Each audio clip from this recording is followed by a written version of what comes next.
Welcome to Mary's Eclectic Interests. My Halloween special will be 2 different food items from the Harry Potter movies. The first one will be pumpkin pasties, and the second will be pumpkin juice, followed by Kai interviewing Zuck, the werewolf, portrayed by Zeph. So let's get started. These recipes are from the unofficial Harry Potter cookbook. Our first recipe will be pumpkin pasties, or as some call them, pasties. And we're going to make the crust first. The ingredients you will need from left to right are 4 to 6 tablespoons of ice water. And then there's 1 1/4 cups of all-purpose flour, 5 tablespoons of cold butter cut into chunks, 3 tablespoons of vegetable shortening chilled and cut into chunks. And on the far right-hand side in the front is 1 tablespoon of granulated sugar and 1/4 teaspoon of salt. Instead of using all-purpose flour, I only had whole wheat flour, so that's what I've used. I suggest you do use the all-purpose flour because the wheat one is a heavier textured one and harder to roll out. It just doesn't work out as well. As you can see, I'm putting in the granulated sugar. I'm using raw sugar, and that's why it's brown. And I've also put in the salt. You noticed I used a whisk to bring together all those dry ingredients. Otherwise, it would just sit on the top. So I wanted to mix that up a little bit. Now next, I'm going to have to cut in the butter and the shortening. And this is because I don't have a large enough food processor to do anything like that. I'm just using a fork, and this is the way that they've done it for years before they had food processors. It doesn't take all that long, and I did make this video go a little faster. You can see I'm just zipping right along there. You notice that glass of water is still sitting there. Well, I don't need it right now, but later on down the line, I'll have to moisten that pastry up, the dough up, so that it'll be easier to roll out. I was very disappointed when my video from the SD card, this is my backup video from a smaller movie camera, but the original one, the really good quality one, when I was transferring the data from the SD card over to my hard drive, something happened and it got lost, and it's not in the hard drive and it's not in the SD card. It came up with an error and it said, "Do you want to stop?" And I said, "Yes." And everything went poof and goodbye. So this is not exactly the view that I had. I had a better view. It came straight on. But this works out. And you see a little bit more of my kitchen. You can see how tiny it is. So here we go. We're getting this done little by little.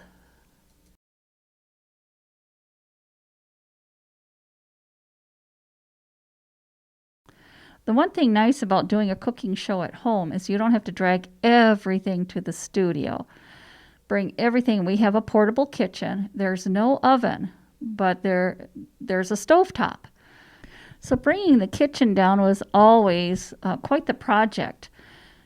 We have a slight hill in the hallway up to where we have all the props. So getting the kitchen down, and there were 2 pieces. There was the front with the stove, and then there was the back portion with all of the cupboards and a pretend sink, which didn't work. So we always made sure we put something in there so you don't accidentally go there and throw water in it. It goes right down through, and it would be a disaster. And then, of course, we'd bring down all the walls and everything else. Bringing it back up the hill, it was so heavy. It usually took at least 3 people to get it back up.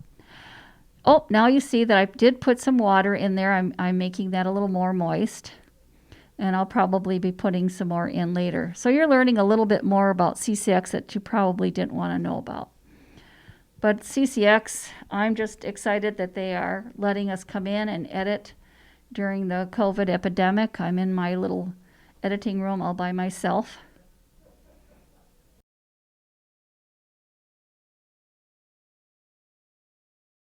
This is starting to look pretty good. I think, oh, a little bit more water.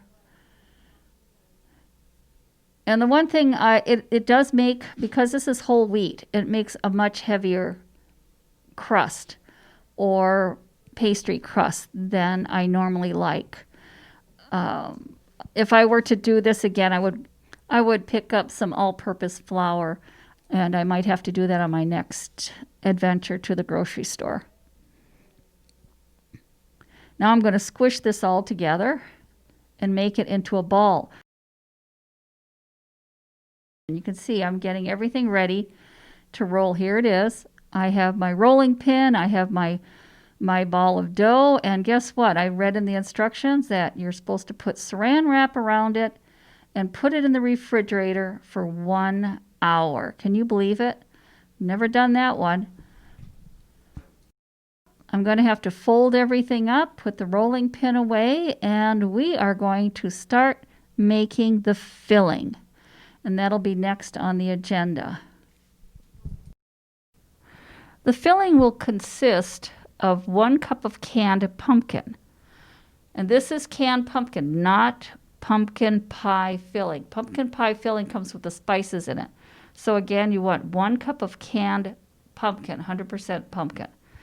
1/4 cup of granulated sugar, 1/8 teaspoon of ground nutmeg, and 1/8 teaspoon of ground cinnamon.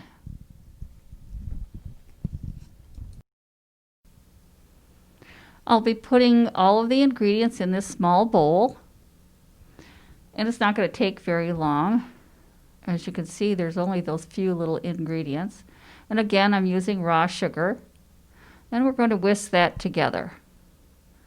And of course, as you can see, I'm speeding this up.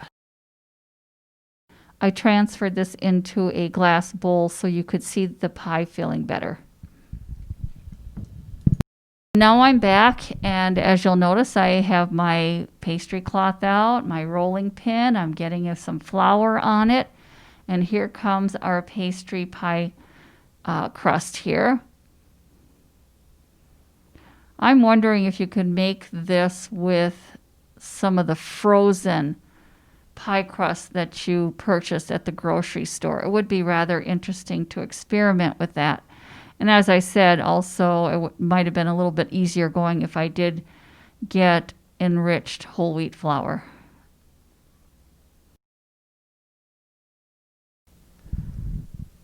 Now I've gone to get some more water because it was a little difficult to get this pastry, this dough, to roll out. It just seemed too stiff and too unforgiving. So I put a little bit more water in. It seems to be a little more pliable. And I'm going to be, here we go, I'm rolling it out.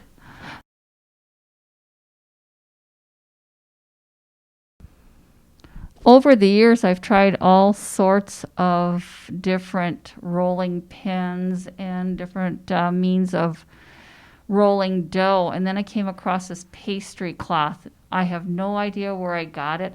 I am quite the little, what do you want to call it? We have a lot of church bazaar, or church garage sales, I should say, and we have quite a few thrift stores around us, such as Goodwill, ARC, that type of thing.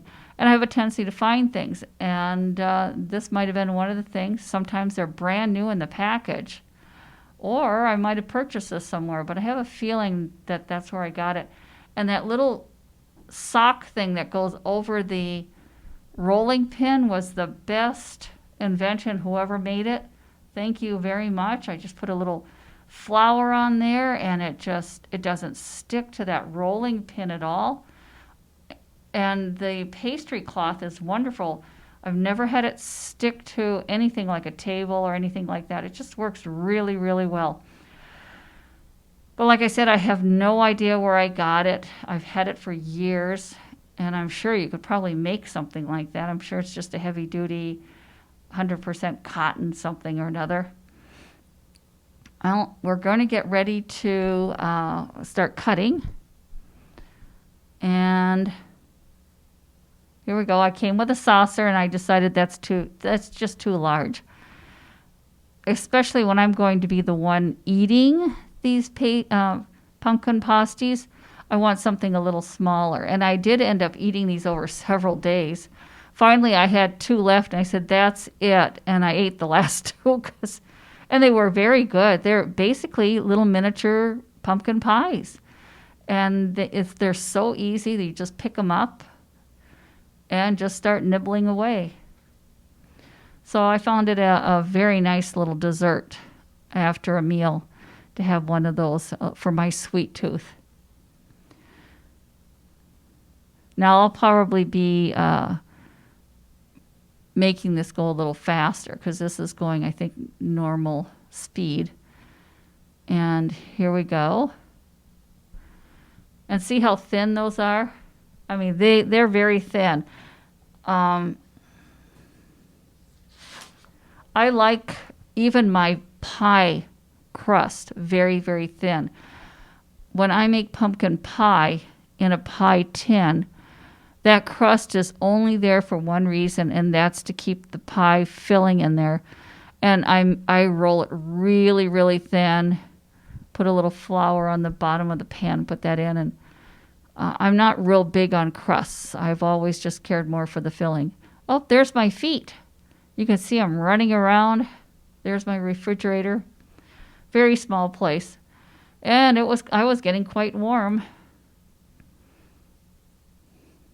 Kept turning that thermostat down. It kept going down lower and lower and lower.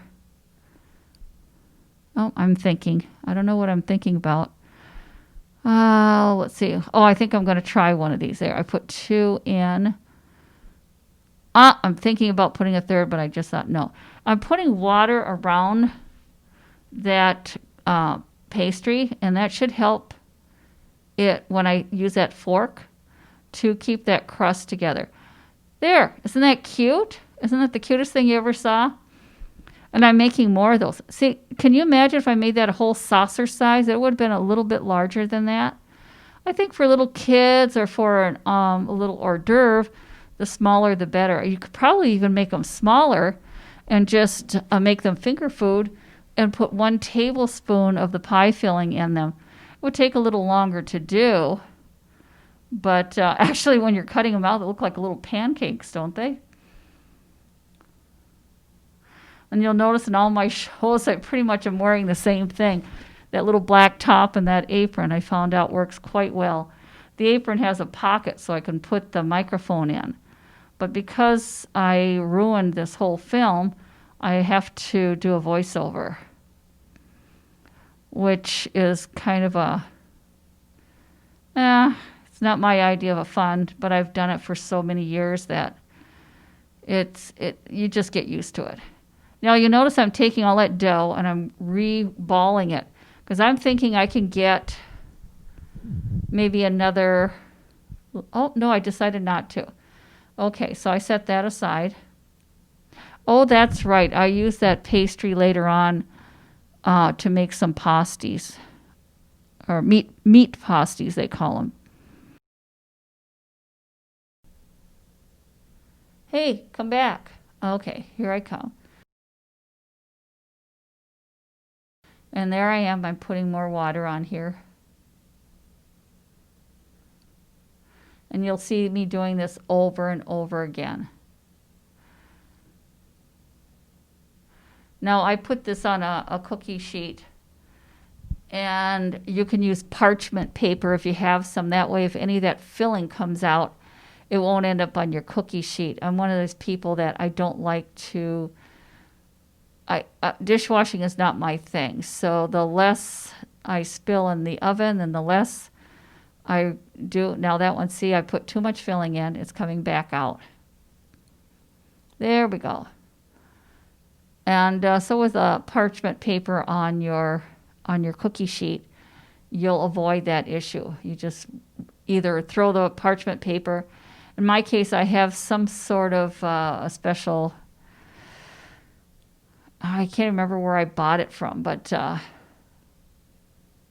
it's something you can use over and over again. Look I'm running out of pie filling. I'm starting to worry that there isn't enough for the next two. Oh, that one ran over too. We have 2 more to go. I'm going to wipe everything off all the time because I don't want it to get on the back of those. See, I'm being smart now. Now I'm putting the water on first. And finally remember, do that first. Do that first.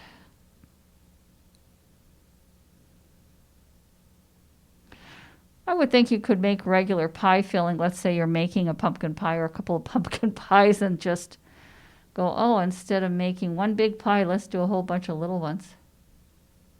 But this was so darn easy. I think I would have put some cloves in and a few other things, but I followed their recipe. Oh, look, I still have some filling left. Now what am I going to do? Oh, I'm going to roll this out. I'm going to take a little chunk. There was plenty of crust there. I'm going to roll this out and make one more. I thought I made an extra one because it says it makes 6, and I know I made 7 and I ate one right after it came out of the oven. I was a little on the hungry side, and it smelled so good coming out of the oven. And that's why it was so warm. I had the oven going, and this was not when we had the cooler weather.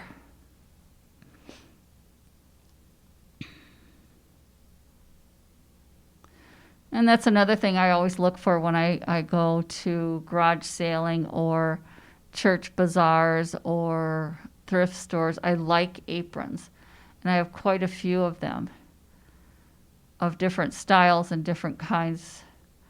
But this one I thought was rather nice, and it was soft. And it went with the black top. And not only that, it had a pocket so that I could put that down. That was the main thing. If there was a pocket, I could put that microphone in, and I lost all the audio from the large camera because that's where it was hooked into. And I'm going to try and get the last of this in. Come on, go, go, go. There we go. So this is very simple. I would say my friend's granddaughter could do this without any problems. I think she's in middle school, and to tell you the truth, I think she was in 7th, so I think she's getting up there. And I'm finding out she likes to cook, but with COVID, I can't bring her over. And now you can see I spotted that my pastry cloth pretty bad. There's our finished product. That's all you have to do. Oh, and you have to put slits on the top of don't forget, put some slits on the top of those little pastry things to let that hot air come out as you're cooking them. Just like a pie. When you make a pie and you have the crust on the top and the bottom, you always take a knife and make some slits in there so that things can bubble out. Okay, I'm actually cleaning up, and I'm going to use that for something else. Actually, oh, no, I take it back. I'm going to put it away for now. The last recipe I'm going to be doing for this particular show is pumpkin juice. And there isn't too much to it. All I have is 2 cups of apple juice, 1 cup of white grape juice, 1 cup of pineapple juice, and what's over in that pumpkin, the little bowl, that's pumpkin. I used the remainder of the pumpkin in the can that I had open. So that's 3/4 cups of pumpkin. If you want to, you could purchase a pumpkin, if you want to, a small pumpkin, and put it in the oven and bake it and do the whole natural thing. And I looked at that and I said, no, I'm not doing that. That's not happening. I'm not going to scrape it and mash it and discard pulpy mass left in the sieve and do this and that. I go, just to get one, it says 1 cup of pumpkin. So I'm using 3/4. And I did this because I wasn't quite sure how pumpkin-y it was going to taste. And I figured it's easier to add pumpkin than it is to take it back out. And as you can see, I just put all the juices together. Not that difficult to do. I like those little whisks. I have so many different kinds of whisks. And this is a fun one. It really works good in liquids. I'm sure that's not what it's meant for, but I like it anyway. So I don't know why I'm not putting the rest of that pumpkin in, but hopefully I am. The other thing, it said to serve it with, see, I am going to put the rest of the pumpkin in. It said to serve with ice cubes. Now, this is my suggestion. I would make a double batch of this pumpkin juice and then bring down your ice cube trays and pour at least one ice cube tray of the pumpkin juice. And then with your punch bowl, such as I have here, you could put that in there, which would keep it cold, but as it melts, it would still be pumpkin juice. And it wouldn't be a diluted water-based pumpkin juice. Now that I liked a lot better. They had just a nice mild taste of pumpkin. Now if you wanted more pumpkin or more of a pumpkin taste, but I actually like the 3/4 cup of pumpkin. It does say to measure out 1 cup. I didn't want it that pumpkiny. You can do as you wish.